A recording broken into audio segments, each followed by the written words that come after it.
Radhe Gopi Jana Vallabha Girivara Gopi Jana Vallabha Girivara Radhe Gopi Jana Girivara Yashodanandana Brajajanarandana Yashodanandana Brajajanarandana Brajajanarandana Yamunatira Vanaptadi Yamunatira Vanachadi Jaya Radha Madhava Kunjabi Hari Jaya Radha Madhava Jaya Radha Madhava Kunjabi Hari Madhava Kunjabi Hari Gopi Jana Vallabha Girivara Radhe Gopi Jana Vallabha Gopi Jana Vallabha Girivara Radhe Gopi Jana Vallabha Girivara Radhe Yashodanandana Brajajanarandana Nandana Brajajanarandana Yashodanandana Brajajanarandana Nandana Brajajanarandana Yamuna Tira Vanachadi Yamuna Tira Vanachadi Tira Vanachadi Jaya Radha Madhava Kunjabi Hari Jaya Radha Madhava Kunjabi Jaya Radha Madhava Kunjabi Hari Radha Madhava Kunjabi Hari Jayo Vishnupad Paramahamsa Parividagacharya Astatarasatasi Simadis Divine Grace Sri Bhaktivedanta Swami Sri Prabhupada Gaura Premanandi. Srimad Bhagavatam once again. I guess you can tell I'm a Srimad Bhagavatam fan. We're continuing from yesterday evening with a very beautiful section of the beautiful Bhagavatam. Krishna just turned 6. The pastime of Brahma Vimohan Lila, Krishna's dealing with Brahma after he stole the calves and the cowherd boys and showing his unlimited opulences, Brahma being overwhelmed and offering profound prayers. Brahma circumambulated Krishna and departed, and the cowherd boys went back at the end of their having lunch and told everybody about the events of the day, which happened 1 year previously, as if it had happened that day, because 1 year had passed, etc., that nice description. And that marked the end of his 5th year, and in the 6th year he graduated from taking care of the calves to taking care of the cows. He and Balaram are being described as being slightly older in their chest and their arms and their strength and their playfulness and kind of mischievousness as well. And so we just heard yesterday the description, really beautiful description, of what happened when Krishna entered the forest the next day, when he's been now given care of the cows.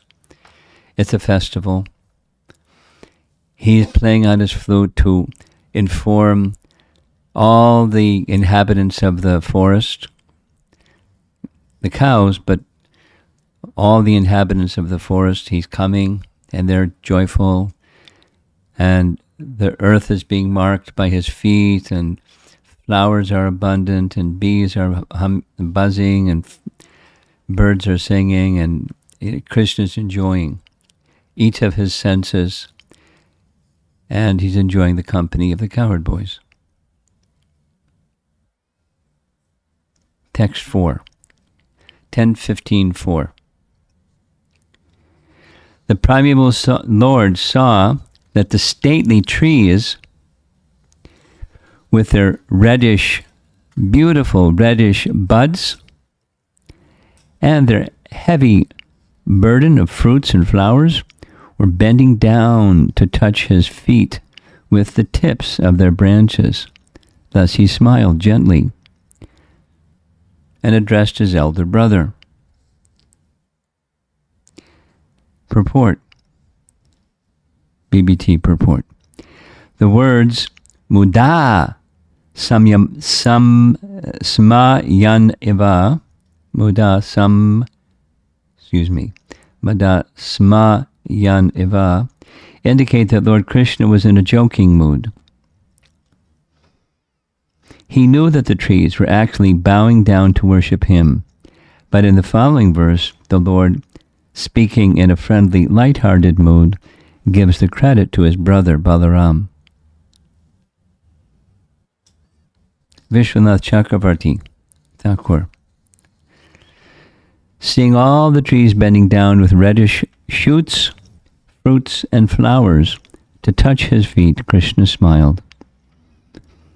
Seeing himself glorified by the trees, it was improper for him to speak of his own glorification when he praised the trees. Therefore he smiled in great bliss, and unable to remain silent, he began to speak, giving his glorification to Balaram.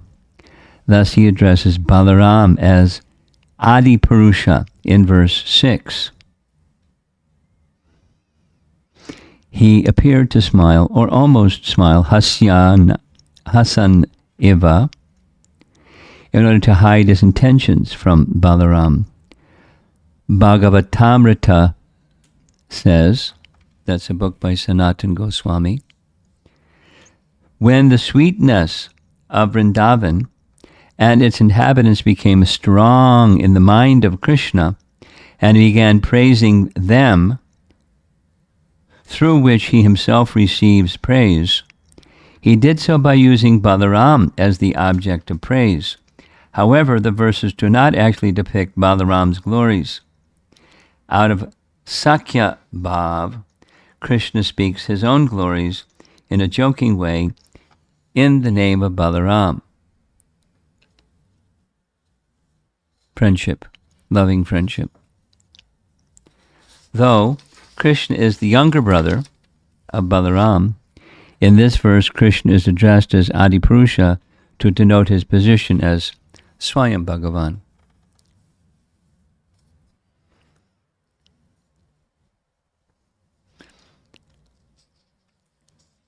Jiva Goswami's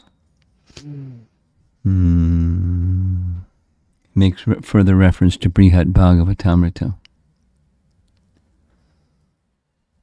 Okay. Jiva Goswami writes, he saw everywhere, tatra, the trees with branches touching his feet, heavy with flowers and fruit, with a wealth of red shoots. He saw the trees with branches touching his feet because of being heavy with flowers and fruit. This was the best of forests because it had huge trees, vana patin. According to Amar Kosh dictionary, the word vanaspati means a tree which bears fruits without flowers. And vanaspati means a tree which bears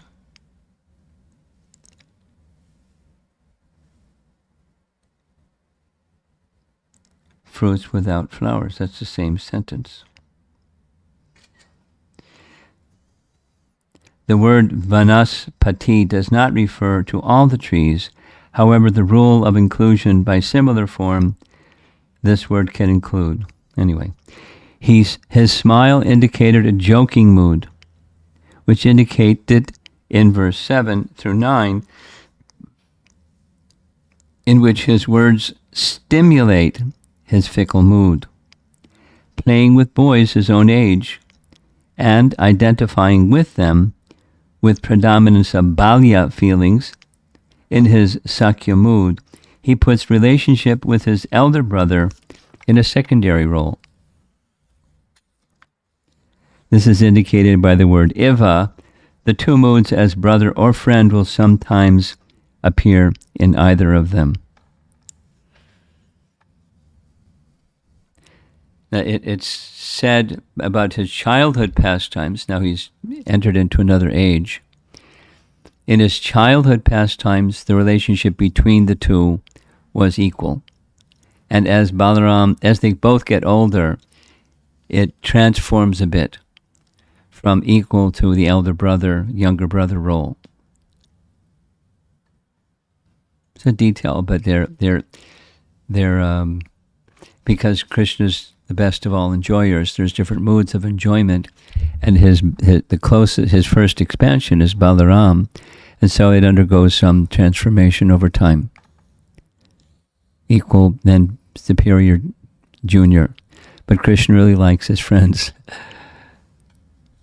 That's what Jiva Goswami is saying. From text 14 of this chapter 15, quote, "When his elder brother, fatigued from play, would lie down with his head upon the lap of a cowherd boy, Krishna would help him relax by personally massaging his feet and offering other services."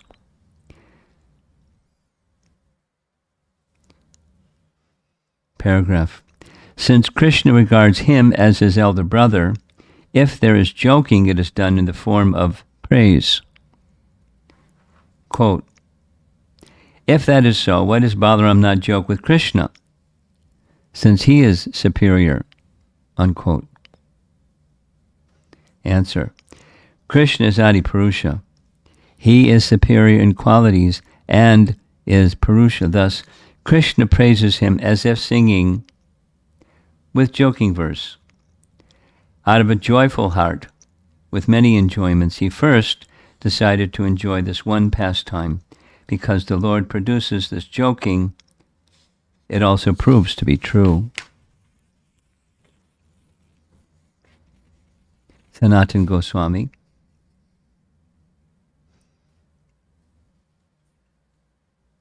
He saw everywhere, tatra, the huge trees, vanaspatim, with branches touching his feet, heavy with flowers and fruit, with a wealth, or shri, of red shoots. Because of the weight of the branches touching his feet, he smiled and spoke. The branches touched his feet with devotion. The leaves are not mentioned, since they were not so excellent as the fruit and flowers. He smiled because that was natural to him. He smiled because spontaneously he would speak descriptions to Balaram. Krishna is called Adi Purush because it was suitable for him to speak to Balaram, who had appeared as his elder brother for some special pastimes. Since the previous verse mentioned that Krishna had developed the urge to enjoy, he would now perform one pastime to give joy to the heart. Since he is the highest person, Adipurusha, all types of sweetness and pastimes and respect for Balaram to teach the people were suitable for him to perform. Here is the principle. Pleased with the trees, since they bowed to him, he desired to benedict them, but was shy because of his possession of good qualities. Using the pretext of respecting his elder brother, he described the tree's service attitude. He showed special mercy to the inhabitants of the forest on first entering there by description of the forest's qualities. So remember from yesterday evening, we heard the qualities in the forest as Krishna's entering. So their jubilant. And in their jubilance, they're worshiping Krishna. So Krishna is now going to reciprocate with their worship and their joyfulness.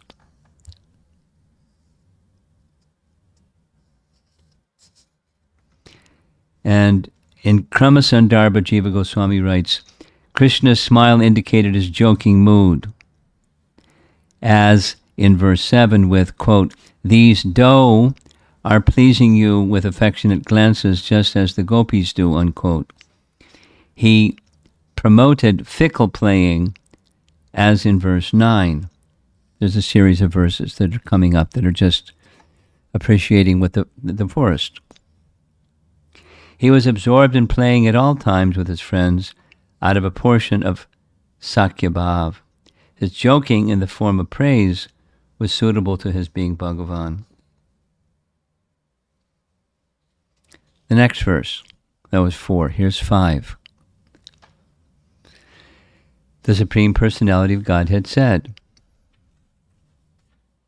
O greatest of lords, just see how these trees are bowing their heads at your lotus feet, which are worshipable by the immortal demigods. The trees are offering you their fruits and flowers to eradicate the dark ignorance that has caused their birth as trees. BBT purport. The trees of Vrindavan were thinking that because of past offenses, they had now taken birth as trees, and, being immovable, could not accompany Lord Krishna in his wanderings throughout the Vrindavan area. In fact, all the creatures of Vrindavan, including the trees and cows, were great souls who could personally associate with the Supreme Personality of Godhead.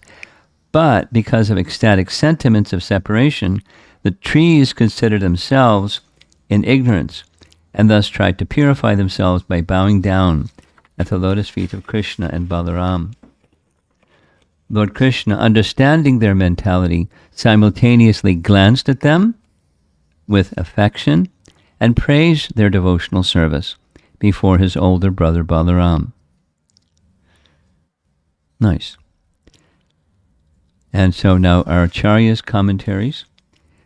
Vishwanath Chakravarti Thakur writes, knowing the minds of the trees who wanted to worship his own lotus feet, Krishna, glancing at the trees, spoke to Balaram about their glories as great devotees. Quote, holding on their heads gifts of fruits and flowers, they are bowing down to your lotus feet with devotion. Why? They bow to purify themselves of offenses, which have caused them to take birth as trees, unquote. And they respond, because we have committed such great offenses, we have become trees and cannot approach Krishna. Krishna in this way interprets the trees' words, stemming from their attraction to Krishna. However, since Brahma prayed to be born as a tree in Braja, the trees there could not have been born as a result of offenses. That was Vishwanath. Jiva Goswami, aho indicates joy or astonishment. Oh, best of the devatas. Although they are trees, taking presentations of flowers and fruits in the tips of their branches or on their heads as worthy offerings, they bow to your lotus feet, which are worshipped by Brahma and liberated souls. How can these trees have consciousness? They have taken birth as trees in Vrindavan in order to destroy darkness of those who see or hear about this incident. That's Jiva Goswami. Or, taking birth as trees, they destroy the suffering caused by attachment to your association and now being separated by bowing down. They would refer to Nitya Siddhas. That's our morning discussion. For sadhana siddhas, they take birth as trees to destroy their suffering of not having attained you yet, as in the prayers of Brahma. Krishna desired to wander freely everywhere to give happiness to all. And Sanatana Goswami always has something interesting to say, a little different than the others. Aho indicates joy or astonishment, O best of the devatas. This line of this is similar. Jiva Goswami is following.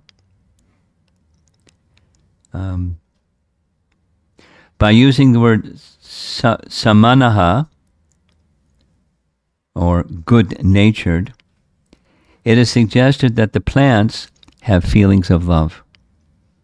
They are worshipped by the devatas, having a predominance of sattva. They have taken birth as trees in order to remove ignorance. The trees are worshipped by those having no death, amara. The best of the devatas, like Brahma. Even those who are liberated are ignorant, since they are deprived of prema when they merge in Brahman. Thus they also worship the trees, which have the opportunity for service to Krishna. Using their branches as their heads, the trees bring offerings with devotion to the world. They have taken birth as trees to remove ignorance, their bad karma. This is a prayer so that all the plants can be liberated from their ignorant condition. The plants cannot approach you like the animals and birds, which are mobile. They bow down with their branches to remove their lamentable condition, tamas. You gave them birth as trees. Therefore, they should always have your association.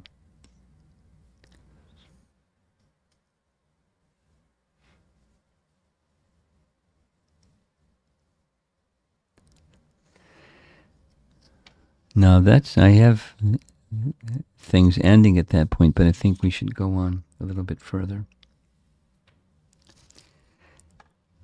Yeah. Still the same text. In Krama Sandarbha,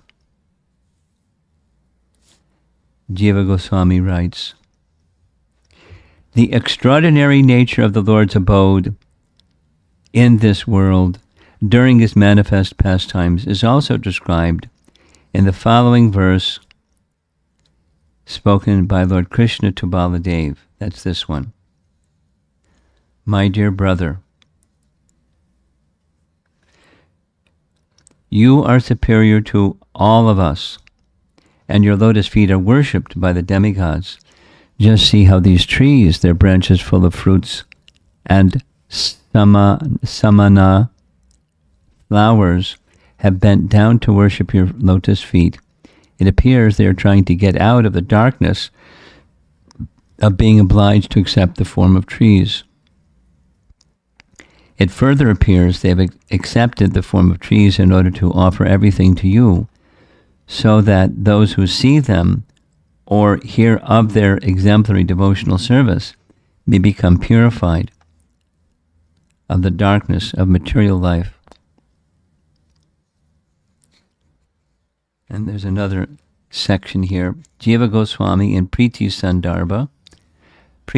There's, for those of you that are not familiar, Jiva Goswami was one of the 6 Goswamis of Vrindavan. He was very young compared to the others. He is the nephew of Rupa and Sanatan. Means Rupa and Sanatan had a brother, and he's the son of their brother, the nephew. And Jiva Goswami, studied under Rupa Goswami. He studied all the writings of the Goswamis and everything, the Bhagavatam, everything. So he was perfectly trained by Rupa Goswami. And he was incredibly scholarly. So he wrote, one could say 4, but for sure he wrote 3 different commentaries on the Bhagavatam. One was a verse-by-verse commentary on the Bhagavatam, something similar to what Prabhupada did. The entire 12 cantos. Then a separate commentary was just much more focused on the 10th canto, an entire commentary on the 10th canto of Bhagavatam, separate. And a third commentary was topic by topic, divided into 6 sandarbhas. So the final of the 6 was the fruit of devotional service. The first 4 have names, but they're under the category of Sambandhagan, teaching knowledge of everything in relation to the source of everything, in different categories, ending with Krishna Sandarbha. And that's the 4th of the 6. And then the 5th is the next topic, that's the means of acting in one's relationship with the source of everything.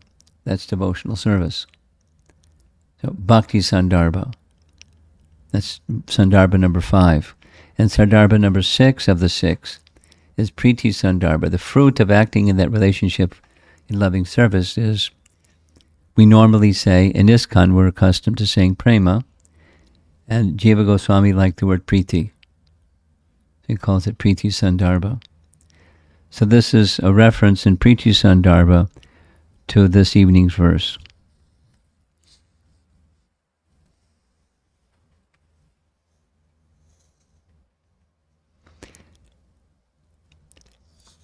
It starts, he's describing a term in love, a loving exchange, called udipan. Udipan means stimulations of love. Like, for example, Krishna's flute. The sound of Krishna's flute is a stimulation for ecstatic love. The smile of Krishna, the glancing of Krishna, the walking of Krishna, the laughter of Krishna, just like we heard, his gentle smile. It's a stimulation of ecstatic love. So, among those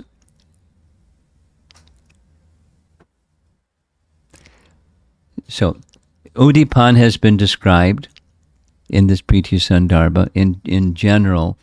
Now he's going to speak about the Udipans, or the stimulations of ecstatic love of Krishna in Vrindavan, is very special. There resides the objects most treasured by Krishna, who is the object of the highest priti. He gives examples.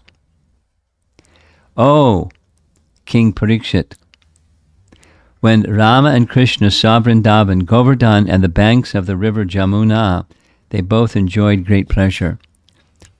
This is a verse after Krishna's earliest childhood, from up to 3 years, 4 months, Krishna lived with Nanda and Yasoda on the eastern side of the river Jamuna in Gokula. But there are too many demons, so the elders got together and said, let's go to the other side of the river Jamuna, to Vrindavan, from Gokula. Plus, there's very nice, there's fresh grazing area for other cows, and it's a better arrangement. So everyone agreed. They shifted. They crossed the river Jamuna, and when Krishna and Balaram reached the western side of the river Jamuna, I like this verse. Then when we sing the Jai Radha Madhava song, Jamuna Tira Vanachari, it's just that's this verse.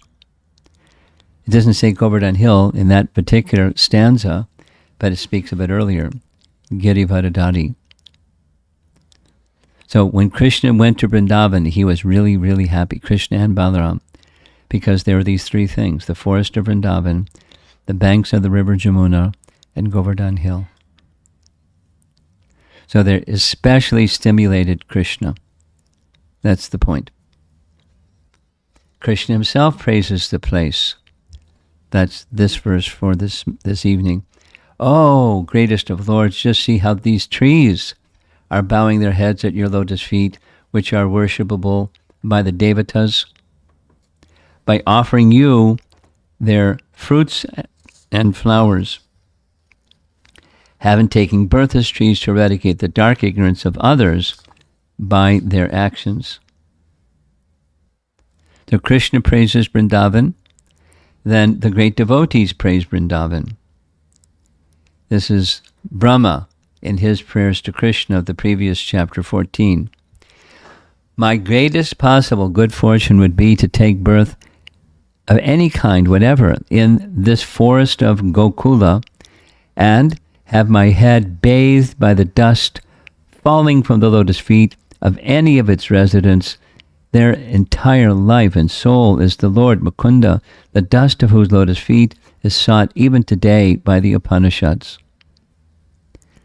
So that's Brahma praising Vrindavan, and here's Uddhava praising Vrindavan. Uddhava was sent by Krishna from Mathura to carry a message for him to the gopis. And when he experiences Vrindavan, here's what he says.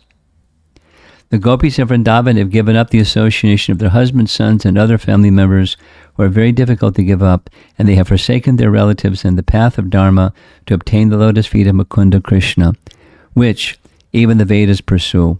Oh, let me be fortunate enough to be one of the bushes, creepers, or herbs in Vrindavan, because the gopis bless them with the dust of their lotus feet. And then in chapter 21, oh, friend, Vrindavan is spreading the glory of the earth, having obtained the treasure of the lotus feet of Krishna, the son of Devaki, with peacocks dancing madly when they hear Govinda's flute, with all other creatures remaining stunned on the top of hills as they watch the dance. The pastimes that Krishna performed there are the highest. In relation to the 18-syllable mantra, a certain portion of the Vedas, Vedic text says, the thousands of avatars of Krishna are all auspicious. Among them, the young boy is the rarest. Krishna's childhood pastimes are unique amongst the various avatars. The other avatars don't have these celebrated childhood pastimes like Krishna and Vrindavan. And I'm skipping some other sections. We'll just go to the really nice discussion about the Udipan, the stimulations of ecstatic love. Again, this is Priti Sandarbha. Jiva Goswami is relishing describing the different types of love that Krishna stimulates. In the 11th canto, at the end of the narrations about Krishna, the pastimes of Krishna in general act as udipans, stimulations for ecstatic love, for bhakti, but the pastimes of its childhood are singled out as most excellent. From 11th canto, chapter 31. This is still Uddhava Gita, the latter parts of Uddhava Gita. The auspicious exploits of the attractive incarnations of Krishna, the Supreme Lord, and also the pastimes he performed as a child in Vrindavan, are described in this Srimad Bhagavatam and in other scriptures. This isn't Krishna speaking. Anyone who clearly chants these descriptions of his pastimes will attain supreme bhakti to Lord Krishna, who is the goal of perfect sages. The excellence of Krishna's manifested pastimes in Vrindavan are of many types. Some show excellence of Aishwarya, opulence or majesty. For example, Krishna showing Brahma that he is the Lord of millions of universes, and the form of rasa, of eternity, knowledge, and infinite bliss. Some of Krishna's pastimes in Vrindavan show his compassion. For example, Krishna giving Putana the position of a nurse. Some show Krishna's sweetness, and it gives many examples. From chapter 8, this is childhood for Krishna. When Krishna and Balaram, with the strength of their legs, crawled about zigzag in the muddy places of Braja, the sound of their ankle bells was very charming. Pleased by the sound of other people's ankle bells, they used to follow these people, but when they saw that these were other people, meaning not their parents, they became afraid and returned to their real mothers. That's chapter 8, text 22. Here's chapter 8, text 29. The elder gopis go to speak with Mother Jasoda about his stealing. Your son sometimes comes to our houses before milking of the cows and releases the calves. And when the master of the house becomes angry, your son merely smiles. Sometimes he devises some process by which he steals palatable curd, butter, and milk, which he then eats and drinks. When the monkeys assemble, he divides it with them. And when the monkeys have their bellies so full that they won't take more, he breaks the pots. Sometimes, if he gets no opportunity to steal butter or milk from the house, he will get angry at the householders and will make the small children cry and make them run away, and then run away. He says he pinch them, the sleeping children, then run away. They cry and runs away. Chapter 11 of Canto 10. Praised by the elder gopis, the Lord, like a puppet on strings, sometimes danced like other boys. Sometimes he sang, and sometimes he acted ignorantly. Same chapter.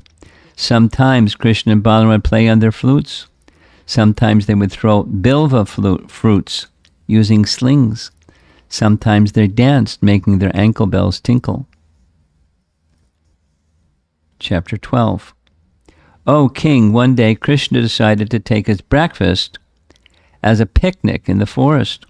Having risen up early in the morning, he blew his horn and woke up the cowherd boys and calves with its beautiful sound. Then Krishna and the boys, keeping their respective groups of calves before them, proceeded from Braja to the forest. Chapter 15, later in this chapter. In the company of Balaram, Krishna, whose pastimes are praised, sang along with his followers when the highly intoxicated bees began humming. Same chapter. Krishna's hair, covered with the dust raised by the cows, was decorated with a peacock feather and forest flowers. He glanced charmingly and smiled beautifully, playing upon his flute, while his companions chanted his glories. The young gopis all together came forward to meet him, their eyes very eager to see him. Going back to chapter 8. As Krishna danced, some of the boys accompanied him by singing, and others by playing flutes, hand cymbals, buffalo horns, while still others praised his dancing. Chapter 20. The cows had to move slowly because of their weighty milk bags, but they quickly ran to the Lord as soon as he called them, their affection for him causing their udders to become wet. Chapter 21. Oh, friends, we do not know any other success for those with eyes than the face of the younger one who plays the flute. The face experienced as he casts a side glance of love. The face tasted by people with eyes as the two sons of Nanda take the cows from forest to forest along with their friends. This is Priti Sandarbha, showing the varieties of stimulations of love.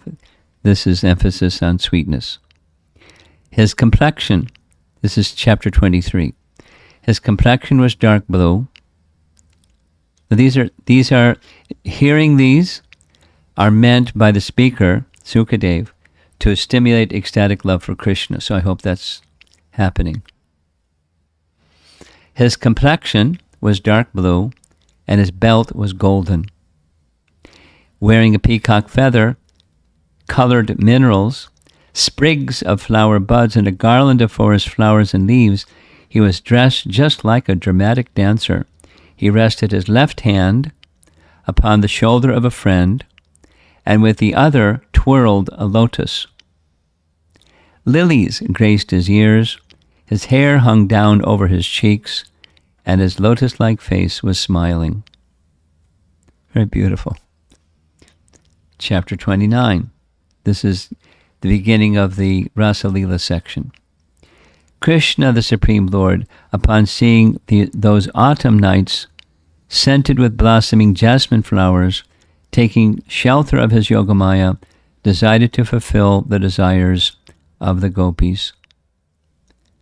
And towards the end of that section, chapter 35, when Mukunda vibrates the flute he has placed to his lips, stopping its holes with his tender fingers, he rests his left cheek on his left arm and makes his eyebrows dance. At that time, the demigoddesses traveling in the sky with their husbands become amazed. As those ladies listen, they are embarrassed to find their minds yielding to the pursuit of desire, and in their distress they are unaware that the belts of their garments are loosening. What more can be said? All this is understood in all the verses by devotional persons.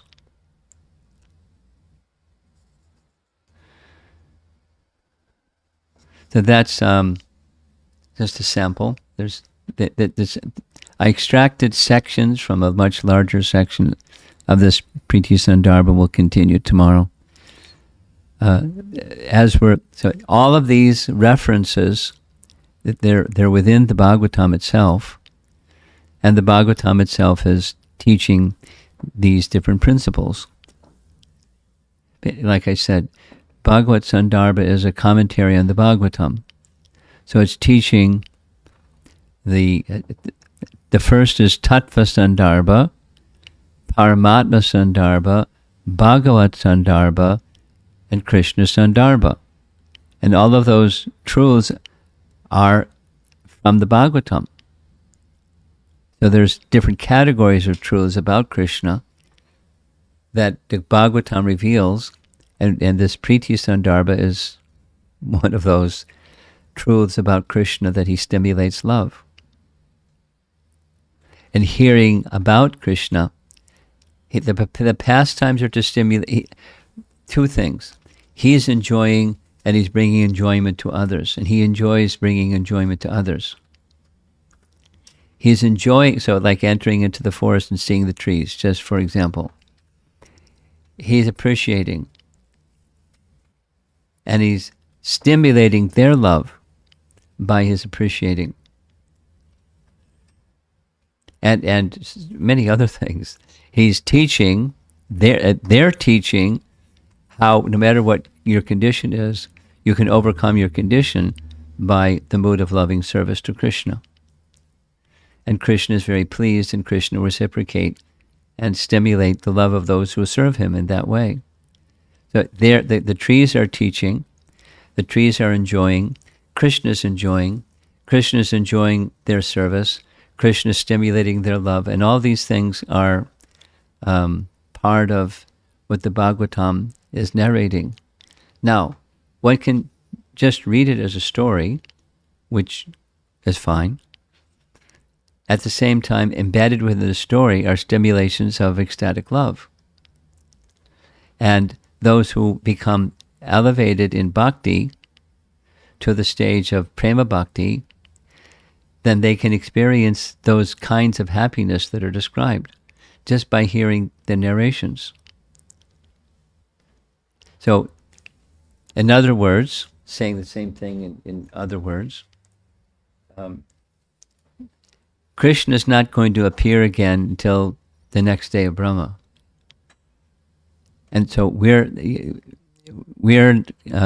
have a long wait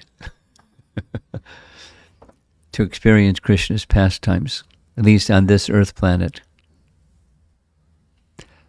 However, the pastimes are performed in such a way that by narrating the pastimes, one can experience Krishna's presence.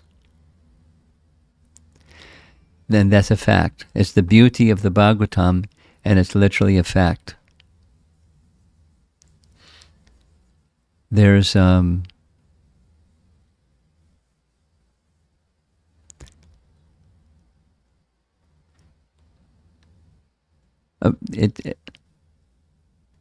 something that I'm going to say in further, describe in further detail during this coming weekend, the festival, the Holy Name Weekend, has to do with a pastime, a glorification of Srimad Bhagavatam that's found in Padma Purana. We're going to have a little offering of Srimad Bhagavatam this evening, so I'll speak something just on the glories of the Bhagavatam. One of the Puranas that's very much celebrated is Padma Purana.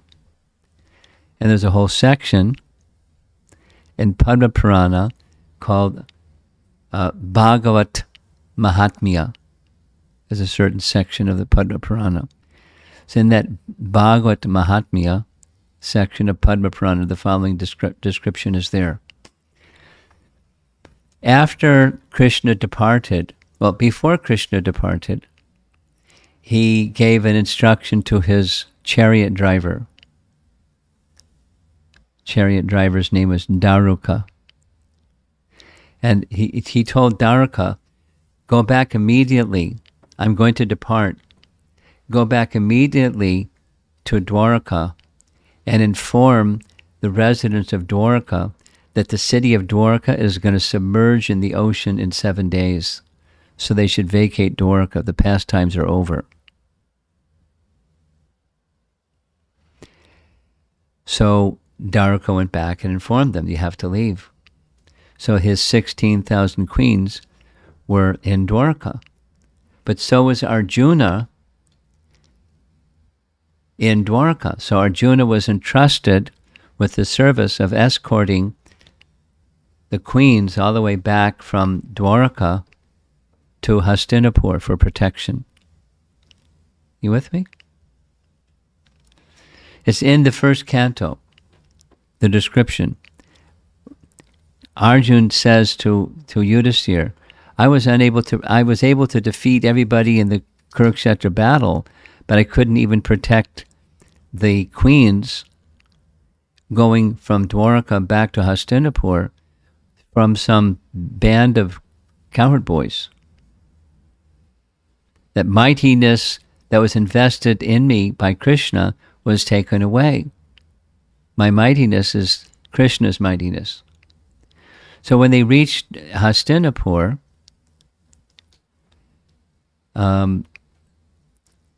there's a new king. The new king, after Krishna's departure,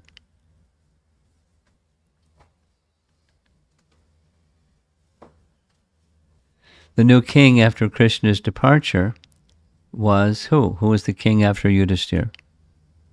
Maharaj Parikshit. He was king. So Maharaj Parikshit sent the queens to be in the care of Krishna's great-grandson, who was put in charge of Mathura. So the queens went to stay in Mathura. And the queens were in great distress over separation from Krishna, except for one of them, Contd. So they asked Contd, how come you're not disturbed? And we're all disturbed. And she then, this is in Padma Purana, she narrated the very means of remaining undisturbed is remembering what was heard from Uddhava. So Uddhava described the glories of Krishna. And if you could somehow get Uddhava's association, then you would also become undisturbed. But unfortunately, Uddhava's left this world. When Krishna left, Uddhava left. But he desired very much to become a blade of grass in Vrindavan. So all we need to do is hear from Uddhava and we'll be pacified. So it was decided, let's go. So Bhadranabh went with them to Vrindavan. And they went to the very place where Uddhava made this statement, which is at Uddhava Kund, by the side of Govardhan Hill. So when you go to Vrindavan and you circumambulate around Govardhan Hill, one of the places that you'll visit is Uddhava Kund. So they went to Uddhava Kund and they had a fantastic kirtan, singing Krishna's name, just spontaneously. And the kirtan was so ecstatic that Uddhava manifested himself from the grass and the bushes, and he started dancing with them. And when they saw Uddhava come out of the bushes and the grass, they were overwhelmed because they knew what that meant. And according to Padma Purana, Bhagavad Mahatmya section, Uddhava said, I understand that you're very unhappy. The way that you can become freed from unhappiness is if you hear of Krishna's pastimes. So if I'll narrate Krishna's pastimes to you. So Uddhava narrates Krishna's pastimes to the queens, and one by one, just by hearing Krishna's pastimes, they return to the spiritual world. Very nice. That's in Padma Purana. Now, we heard 2 evenings ago about Krishna sending the residents of Vrindavan back to the spiritual world. Then yesterday we heard Krishna sending the residents of Dwarka back to the spiritual world, but there's the queens. They were sent back to the spiritual world by hearing Srimad Bhagavatam from Uddhava. So, read Srimad Bhagavatam in the association of elevated devotees, and fasten your seatbelt. Get ready for the journey to the spiritual world, because the potency for achieving that is there. And that's what we've been doing, hearing the verses and the commentaries of Srimad Bhagavatam from our acharyas.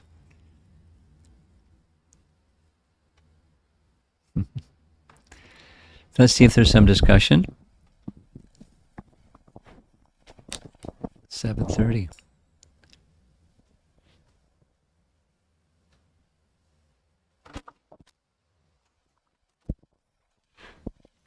Hare Krishna Maharaj. So it's always very nice to hear this, especially 10th canto Bhagavatam. It's it's nice to hear it, pleasing to the ears and satisfied to the minds. So my question is, So every time, whenever I hear, especially the narration of 10th canto and all other Bhagavatam chapters also, I feel like this is the first time I'm hearing it, and I feel fresh and enjoying the experiences. So why is that? Like, even though I hear like a lot of times, but You think it's bad? no, I'm enjoying. I'm enjoying, like, this is the first time, even though I heard it like Okay, so lot of but times. you think it's bad or good? No, I'm enjoying. It's good. Okay, it's good. So keep enjoying it. Why question it? Okay. Because Krishna is ever fresh. It's not like, it's not something material. It's something that's spiritual, and so it's ever fresh. A new experience, new pleasure, new everything, because Krishna is ever fresh. Navayovana. That's why you're feeling that way. Don't over intellectualize. Okay. Just Thank you, Maharaj. behind you.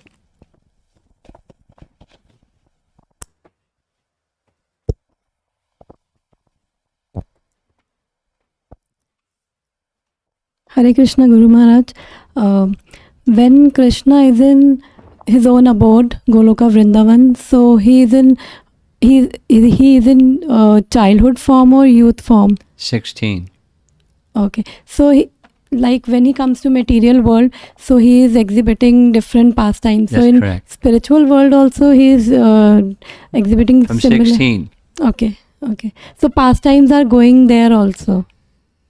The bhava of the pastimes, but not the pastimes. Okay. For example, Mother Dasoda is feeling Krishna is my child, but there's no birth pastime. There's no Krishna crawling around the courtyard. There's no falling of the twin Arjun trees. There's no looking inside Krishna's mouth and seeing the universal form, and so forth. There's the mood, there's the bhava, but not the lila. So this is a very special place. When Krishna appears and performs his pastimes, specifically these childhood pastimes, the Vrindavan pastimes, it's why they're so celebrated and so lovely to hear, chant, and remember.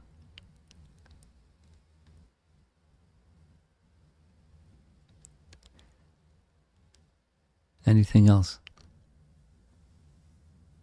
Yes, over here. Hare Krishna Maharaj. So the trees, they are Shantarasa, right? But then seems like they are evolving from Shantarasa to Dasarasa. You got it. Exactly. Thank you. Krishna's stimulating their love, to elevate their love to that stage.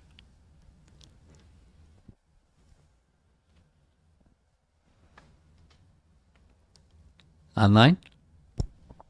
Not yet? No?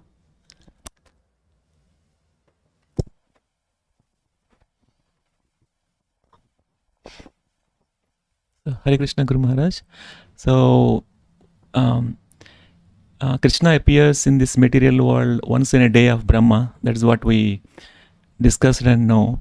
But my understanding is that Krishna's childhood pastimes goes on continuously in one of the Brahmanda, any Brahmanda. So maybe this Brahmanda, Krishna may not come once in a Brahma. That's correct. That's correct? That's right. Okay. So This next, Nitya Leela. Nitya Leela. Yeah. The sun is always rising somewhere. Mm-hmm. Krishna is always taking birth somewhere. Somewhere, yeah.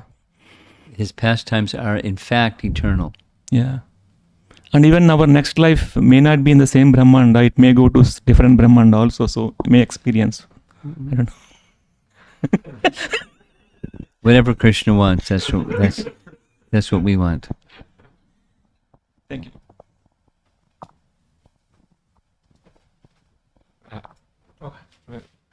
I just wanted about the Brahmas. One day Krishna appears, so I was wondering like how Brahma commits the same illusory. Brahma what? How Brahma commits the same mistake of. It's different Brahmas. Within each universe, it's a different Brahma. So when we say each day of Brahma is like each day is like a different Brahma. Oh, that's what you mean. Oh, okay, Yeah, okay. because in each day, like he performs the pastime of stealing the calves. Well, they're variegated. There's themes, and they're variegated. Right. But yes, but not exactly because it's variegated. But yes, same mistake every day.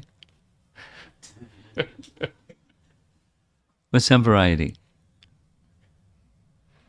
And and it's for Krishna's pleasure. Krishna enjoys. You could say, Arjuna gets bewildered every day of Brahma. Every time there's a Kurukshetra battle, he gets bewildered. And he gets bewildered every day? Like, come on. That's a lot of days to get bewildered every day.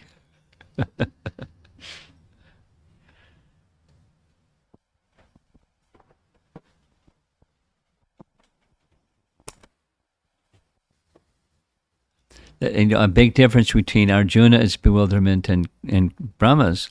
Brahma lasts for the whole duration of the universe, and Arjuna comes and goes. But the bewilderment of Brahma is for our edification, not just simply, he's got a problem.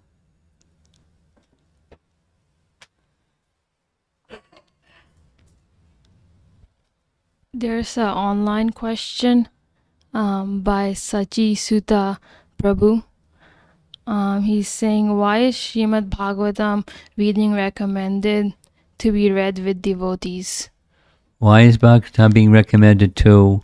Why are we recommended to read Srimad Bhagavatam with devotees? With devotees, okay. Yeah. It's meant Katayantas shamam nityam tushanti cha ramanti cha. The joy of Bhagavatam is increased by doing what we're doing right now. You can sit and you should sit and read in a private way, and to discuss in the association of devotees. It's even more relishable. So it's recommended because the sweetness is enhanced or enriched or expanded by that reading together or discussing together. It's meant to that this literature is meant to be discussed. It's not like you're doing something wrong if you don't read it in association. You just read on your own. But the joy is enhanced. Krishna likes when his devotees come together and discuss about him.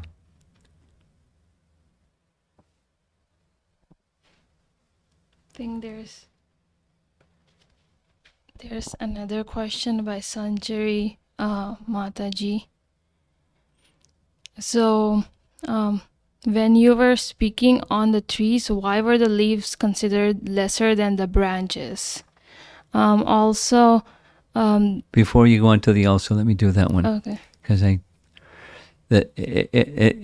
it's a poetic expression of one of our acharyas to say flowers and fruits, that's even more glorious than leaves. So leaves, less glorious, flowers and fruits, more glorious. It's just a poetic expression. That's all. The leaves are glorious too. And then the question related to that. So the leaves weren't envious of the branches.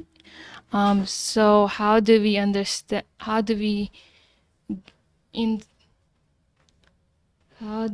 develop that skill of appreciating other services, big or small?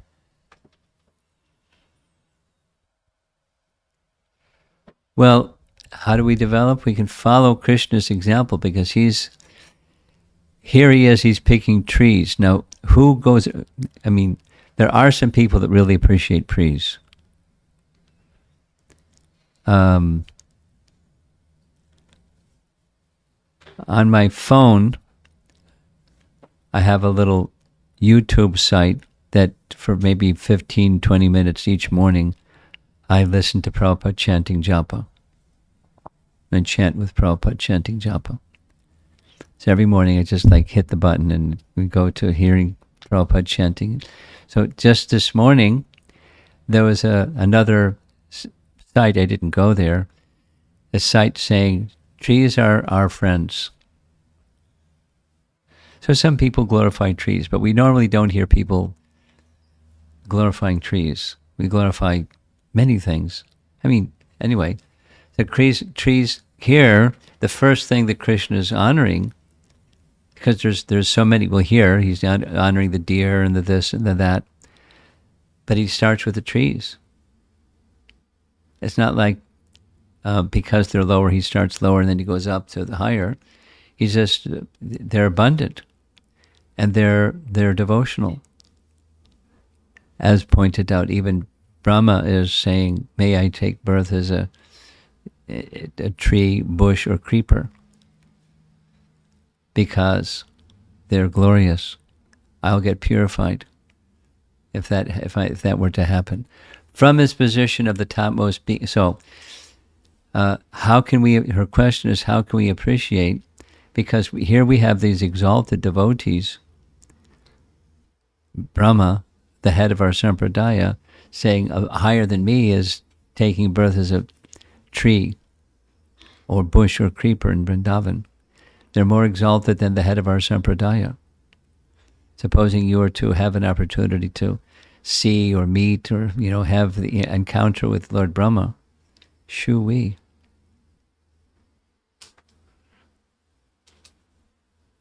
And he's saying, not me, but the trees. So we can appreciate by seeing how great souls appreciate. That's my point. And every living entity in Vrindavan is very exalted. And whatever their rasa, they're stimulated by Krishna's presence and they become ecstatic. So that's such great fortune to be even a tree in Vrindavan. So that's an answer. Kripamoya, you have something you want to? Yeah, so there are more questions. Sashi Rekha Mataji, she asks, is one kalpa 12 hours of Brahma or 24 hours of Brahma? Because Brahma sleeps for 12 hours. That's correct. Well, not he sleeps for 12 hours, but there's night for 12 hours. The rising and the setting of the sun is day, and then the setting until the next sunrise is night. You're not sleeping all that time, but there's day and there's night. Okay. Does that answer the question? I'm not sure exactly what the question is. So A kalpa is a day, and then you multiply by 2, and that's day and night. okay. Yeah, she was wondering if a day, a kalpa is like a whole day, 24 hours? No, it's 12. It's 12, okay. Yeah. Because you multiply by 2, because it's night also. In other words, to do the math, there's one complete yuga cycle is, and there's a number, 4,320,000 solar years. And that's one yuga cycle. Times 1,000, you add 3 zeros. That's a day, and times 2 is his night. So a kalpa is his day. 4,320,000,000, that's a day, times 2. That's 8,640,000,000. That's day and night. Yeah, okay. Okay? And then there is another question by Giridhar Votigota. So he is asking, is there any description in Srimad Bhagavatam about Parikshit Maharaj's wife and her liberation?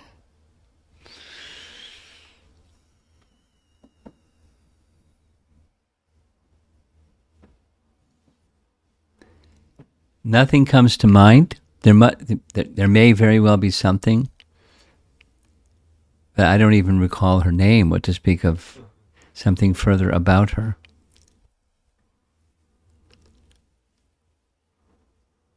Maybe the Bhagavatam on the Heavenly Planets has a whole story about her, but not in our Bhagavatam that I can recall.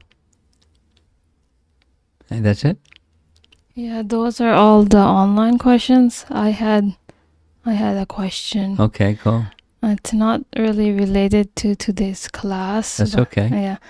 Yeah. So I was wondering, like, the material world is like basically meant to reform us, like a jail that we're supposed to reform. But one thing that like suffering is like a necessity. Like if we do something wrong, then we get suffering. But I was wondering, like, why is it that sometimes it seems like something seem a bit unfair, like say like whatever we do in the material world is like by default it seems like it's trying to pull us down, even if we do something small, like say just eating or doing nothing, and we get like a bad karma and then suffering from that. Like anything we do, it seems like default. It's cruel. Yeah.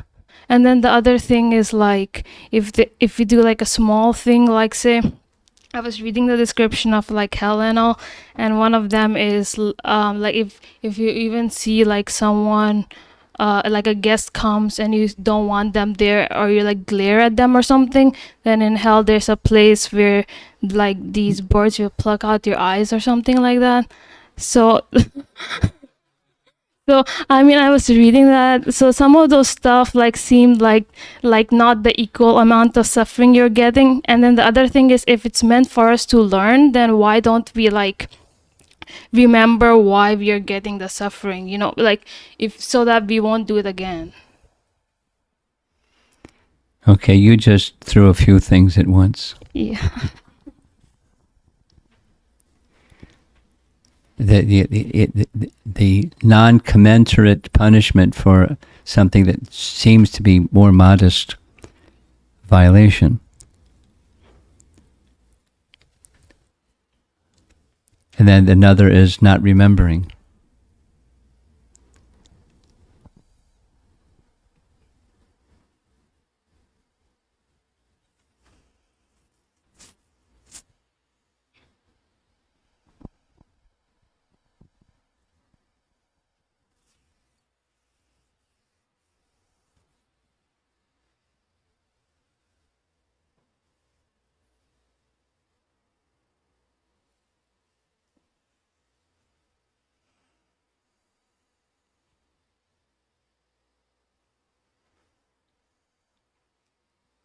There's different ways, and this not remembering part, there's different ways of answering that I've heard that make sense to me.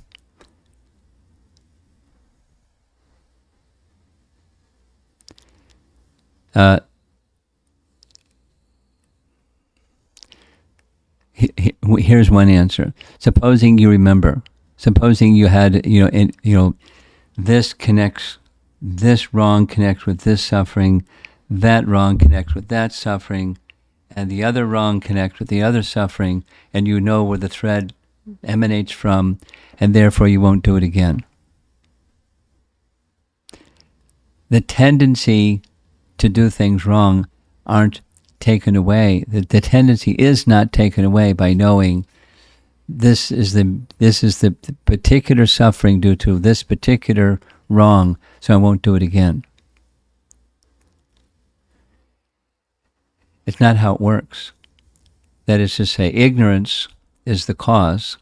And there's different manifestations of ignorance, and there's different sufferings from those different manifestations of ignorance. But ignorance is the cause.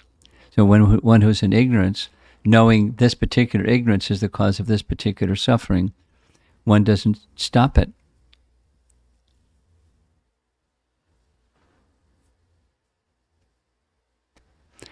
Just take, a couple of simple examples. People, Prabhupada would say, and in America, there's this warning, Surgeon General's warning, if you smoke this cigarette, it'll kill you. And people smoke cigarettes, even they know it's going to kill them. So knowing that it's going to kill you some people doesn't stop. But if there's that mode of ignorance, then they'll find some other way to vent that mode of ignorance than smoking cigarettes, because that the particular mode of nature is prevalent. So knowing doesn't check the wrongdoing or the misbehavior. Now, then with that argument, then why is there even this description of this hell for this sin and that hell for that sin? And because people are going to be sinful anyway, so what does it matter? If you know that this is the reaction to, oh gosh, I don't want that one, so I better receive guests nicely.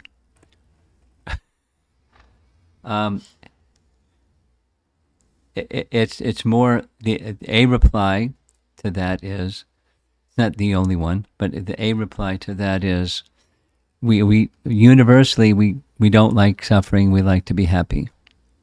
So the principle, aside from the particular, the principle is anything other than, so we go up to dharmic life and you go up to transcendental life. Anything other than transcendental life is another form of misery. That's what we just heard in chapter 10 of Uddhava Gita. Like a third of it was, and if people propose, it deals with karma kanda philosophy of Jaimini. Just do good karma, because then you'll enjoy. So it's a whole long explanation of why that's not really what enjoyment is. You do this and you get that heavenly planet, you do that, you get another heavenly planet. So it's not real. The lesson will not be learned. Just by knowing you do this, you get that enjoyment. You do the other thing, you get the other enjoyment. The lesson that it's the root cause of suffering has to be dealt with. So if I know what the cause is of my suffering, it doesn't take away my tendency to do the wrong thing. What takes away the tendency to do the wrong thing is transcendental knowledge of our relationship with Krishna, that, starting with we're not the body and so forth and so on. So the real thing is that transcendental knowledge. But some persons aren't ready for transcendental knowledge. And so they need to go through the school of hard knocks to learn, wait a minute, I need to change my program. Delete this software and put on some other software, because it's leading to suffering. I need another program. So the suffering is there for a reason. The warning that there is suffering is there for a reason. That description of hellish planets precedes Maharishi Parikshit wanting to know from Shukadev, what can be done to help people not having to go to that, if they do sinful things, knowingly or unknowingly, they have to experience that hellish condition. What can be done to relieve them of that suffering condition? Which is a classic question of all theology. Different theologies have different answers to that question. It's one of the things that differentiates different theologies, how to deal with sinful reactions, sin and sinful reactions. Some people say this, some people say that. The answer the Bhagavatam gives is transcendental. You connect with the personality of Godhead, not just atonement and so on. Anyway, it's a fact there is suffering. At least on the mental plane, there's suffering. On the gross physical and subtle physical plane, there's suffering. So we don't like to suffer. So, but we don't know what real happiness is and how to achieve it. So it leads to, in stages, it leads to taking shelter of transcendence. What? Just complain a little bit. Not that you were complaining, but I'm going to complain a little bit.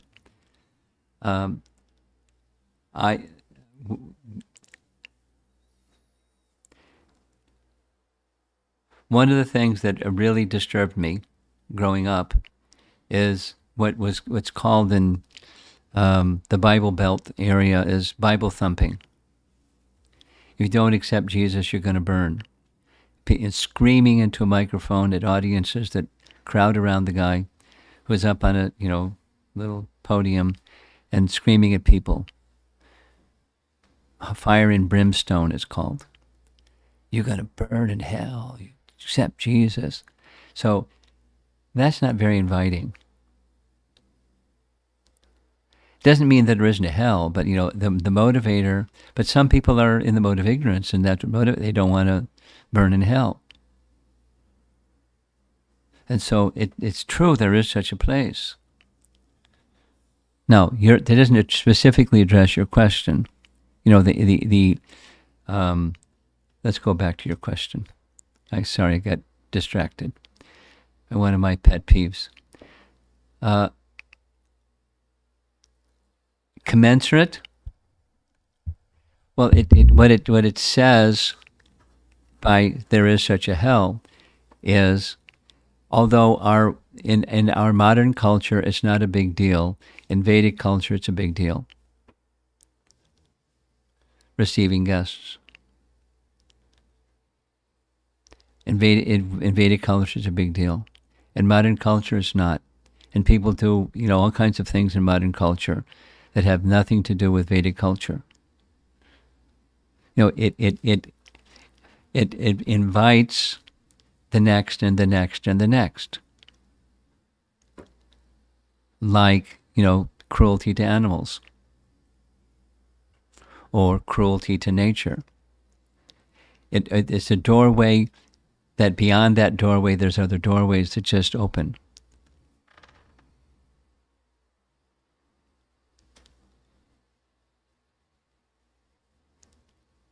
There are theologies that say all kinds of things, and then the behaviors of people who believe in those theologies it's not consistent with those behaviors. So there's doorways that lead to those degradations.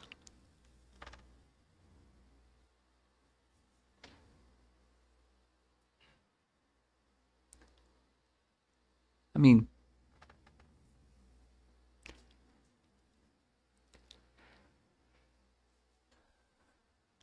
how is it? Prabhupada would sometimes speak about it, but my contact with the world is limited because of my life as a sannyasi and the way that I keep my lifestyle. But when I go to programs and look and see what's out there, how many places are abundant sinful things? And they're all over the place. There's churches, and especially churches, and American flags, and but the eating places and the drinking places, and it's just that's where that doorway of not receiving guests nicely leads to. It doesn't really matter. It's a greater sin to take the life of an animal than to not receive a guest properly. But one leads to the next, leads to the next, leads to the next, and so there's culpability for that. Now your point, I agree with you. It's not commensurate. Taking the life of animal is not the same as not receiving a guest nicely. But one leads to the other. So there's a place for people who one leads to the next, leads to the next. That's my thought on that. Although by modern yardsticks, it doesn't equal. There's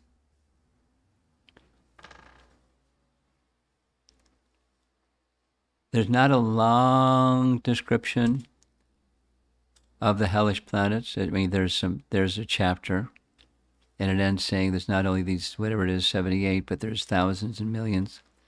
So many different, the indication is there's culpability for not observing Dharma. There's Dharma and there's Adharma.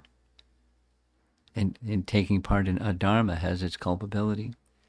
No, in my estimation as well as yours, or your estimation as well as mine, that's not the same as some of the other things that there's hellish existence for.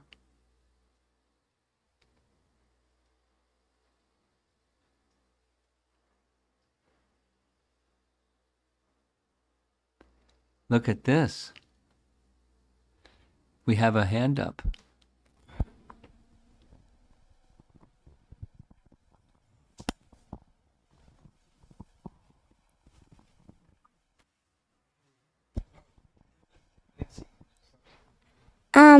So why do we suffer in this material world?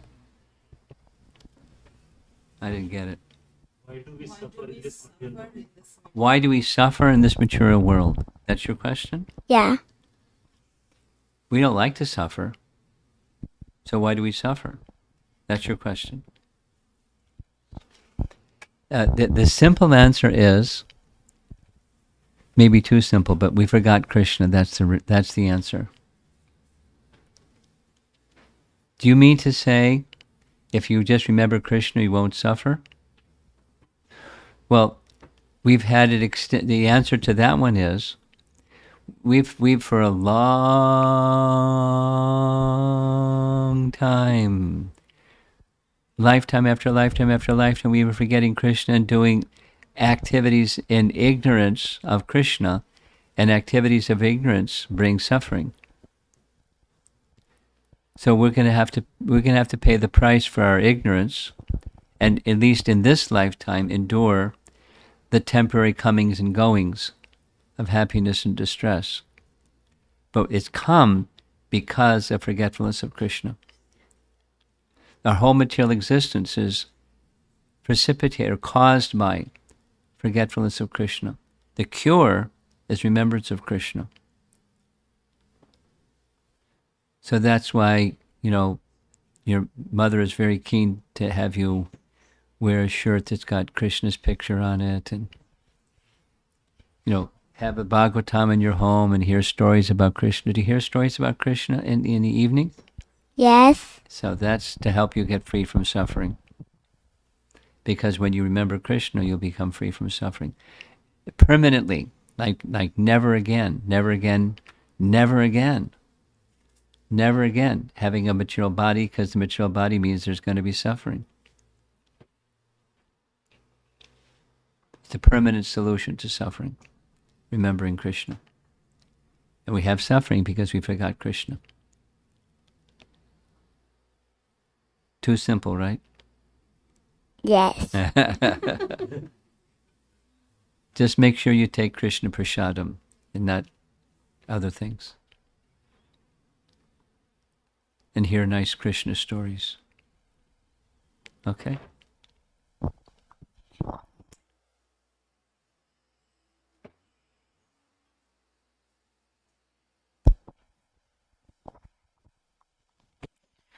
So there's a question by Lagopal Prabhu. He's asking that when we were talking about the plants and trees in the spiritual world, so when Krishna was talking to them, do we mean that they are the plants and trees, the consciousness? Are we referring to the consciousness Yes. in the plant and Yes. trees? Yes. Okay. Because in the spiritual world, everything is conscious, and those that are fortunate enough to be even trees, plants, and creepers in Vrindavan, they're conscious of Krishna. Yeah, so I think he's asking, like, is it like the spiritual body is... Okay, I'll just read it. Okay. The description about plants, trees, etc. in the spiritual world are the living entities with the consciousness in that plant and tree body. Is that what being applies Yes. when we hear Yes. such a description? Yes. Yes. Okay. Okay. They're not ordinary. Trees and plants, ordinary, they're not conscious like this. Trees and plants in Krishna's pastimes, their consciousness is very elevated. Now, how do we know that? We know that from Scripture. And Krishna's addressing them. He's appreciating their conscious offerings to him.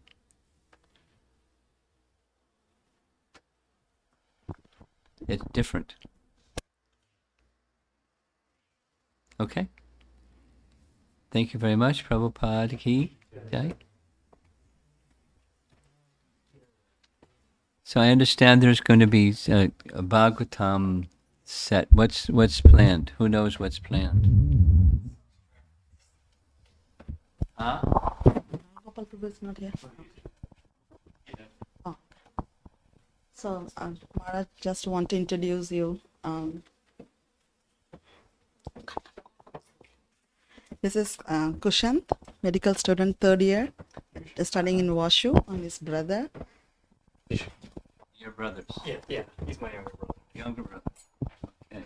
You somehow got inspired to get Srimad Bhagavatam. Yes, Maharaj. Very good. This is it, huh? This That's is first canto. first. The big box was there. We couldn't able to carry it, so we just got first canto, and this is Bhagavad Gita flexi bound. It's a new version Uh-huh. also. Smaller. I like the bigger one.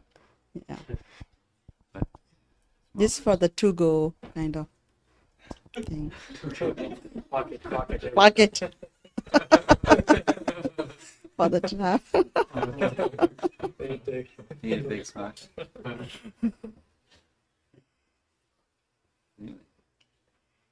Anyway, Thanks.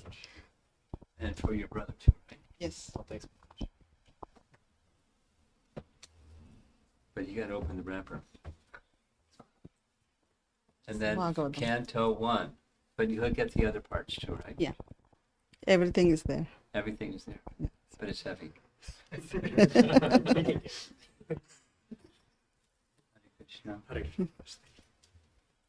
Thank you, Maharaj. Medical school, huh? Yes, Maharaj. Yes. Long journey. Yes, that's right. Yeah. What stage are you in?